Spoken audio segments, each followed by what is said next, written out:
Teeth व्हाईटनिंगमुळे आपले दात नक्कीच पांढरे शुभ्र होणार आहेत आणि ब्राईट स्माईल आपल्याला मिळणार आहे.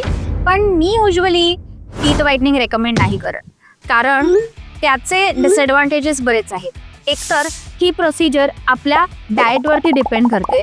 ती फक्त 6 ते 7 महिने टिकते. आपले दात छान पांढरे दिसतात. पण आपण जर खूप हळद किंवा फूड कलर ॲड केलेलं जेवण जेवत असू, बेवरेजेस आपण खूप पित असू, जसं की चहा, कॉफी, कोल्ड्रिंक्स, तर आपले दात पुन्हा एकदा पिवळे होणार आहे किंवा नॅचरल त्यांच्या कलरवरती येणार आहेत.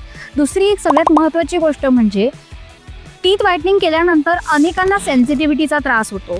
सो टीथ व्हाईटनिंग करण्यापेक्षा आपण आपले दात पिवळे का होत आहेत त्याचा जो अंडरलाईन कॉज आहे तो आपण कमी करूयात. आणि रेग्युलरली 2 वेळा ब्रशिंग करणं, 6 मंथ्स नंतर दात क्लीन करून घेणं, या ओरल हायजीनच्या टिप्स आपण नक्की पाळूया.